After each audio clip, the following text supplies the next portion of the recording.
अरे बिद्दू, आज घर में बहुत काम है। आज तुझे स्कूल जाने की जरूरत नहीं है। लेकिन दादी, आज तो स्कूल में मेरा टेस्ट है। अरे एक दिन स्कूल नहीं जाएगी तो ऐसी कौन सी तेरी कलेक्टर की पढ़ाई छूट जाएगी। वैसे भी मैं देख रही हूँ आजकल तो बड़ी ढीठ हो गई है। अपनी दादी की बातें सुनकर बिंदु नाराज हो जाती है। तभी उसकी माँ कहती है, अरे बिंदु, इतनी छोटी बात पे मुंह फुलाने की क्या जरूरत है। दादी बिल्कुल सही कह रही हैं। लड़कियों को तो घर के काम काज सीखना चाहिए। अरे बहू, रमेश के लाड़ प्यार ने इसे बिगाड़ रखा है। कम से कम तू तो मेरी बात समझती है। अच्छा, मेरी पूजा का समय हो गया है, मैं पूजा करने जा रही हूँ। इतना कहकर रमेश की माँ वहां से चली जाती है। इस तरह बिंदु की दादी और माँ दोनों अक्सर उसे घर के कामों में ही उलझा कर रखते थे। कुछ दिनों के बाद राजू और बिंदु के 10वीं के रिजल्ट्स आते हैं। दोनों बच्चे दादी को अपना अपना रिपोर्ट कार्ड दिखाते हैं। शाबाश मेरे लाल, तू तो बड़े अच्छे नंबरों से पास हुआ है। तभी बिंदु कहती है, दादी, मैं भी अच्छे नंबरों से पास हुई हूँ। रमेश की माँ बिंदु को अनदेखा करते हुए कहती है, हाँ हाँ ठीक है, अभी यहाँ खड़ी क्या कर रही है, सुन लिया मैंने। जा जाकर मेरे लिए चाय बना कर लिया।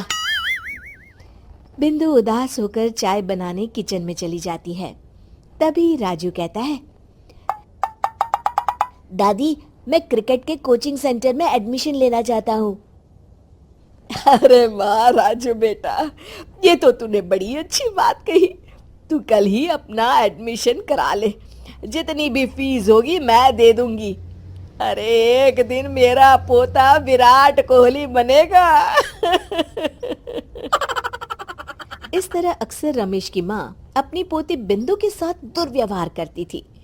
कुछ दिनों के बाद रमेश की माँ और उसकी पत्नी दोनों सास बहू मिलकर राजू का एडमिशन अच्छे स्कूल में करवा देते हैं, लेकिन बिंदु का एडमिशन नहीं करवाते। इस बात से नाराज होकर बिंदु अपनी दादी से कहती है, लेकिन दादी, मुझे भी आगे की पढ़ाई करनी है। अरे क्या करेगी आगे की पढ़ाई लिखाई करके, हैं? आज से ये पढ़ाई का भूत अपने दिमाग से उतार दे। इतना कहकर रमेश की माँ वहां से चली जाती है। उस दिन के बाद से बिंदु की पढ़ाई हमेशा के लिए छूट जाती है और उसकी दादी उससे घर के सारे काम करवाना शुरू कर देती है। इस तरह उसका सारा दिन घर के कामों में ही बीत जाता था। कुछ दिन बीत जाते हैं और एक दिन रमेश छुट्टियों पर घर आता है।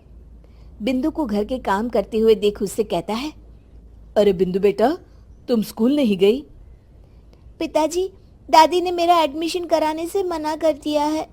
वे कहती हैं घर पे रहकर घर के काम करना सीख। अपनी माँ का ये बर्ताव देख रमेश को बहुत गुस्सा आता है और वो अपनी माँ से कहता है, माँ, ये तुमने क्या किया? आगे की पढ़ाई के लिए स्कूल में बिंदु का एडमिशन क्यों नहीं करवाया? अरे बेटा, लड़की जात है, ज्यादा पढ़ लिख कर क्या करेगी? वैसे भी शादी के बाद तो इसे घर के ही काम करने हैं ना। तुम किस जमाने में जी रही हो माँ? अगर कल्पना चावला के घर वाले भी तुम्हारी सोच के होते तो क्या वो पूरी दुनिया में हिंदुस्तान का नाम रोशन कर पाती? इसका स्कूल छुड़वाकर तुम इसका भविष्य बर्बाद कर रही हो, लेकिन मेरे रहते ऐसा नहीं होगा। बिंदु बेटा, कल ही तुम्हारा एक अच्छे स्कूल में एडमिशन करा दूंगा। तुम जितना चाहे उतना पढ़ो। मेरे होते हुए तुम्हें किसी बात की चिंता करने की जरूरत नहीं है। अपने पिता से हौसला पाकर बिंदु खुश हो जाती है और कहती है, जी पापा, मैं खूब मन लगाकर पढ़ाई करूंगी और बड़ी होकर डॉक्टर बनूंगी। ये हुई ना बात, शाबाश मेरी बेटी।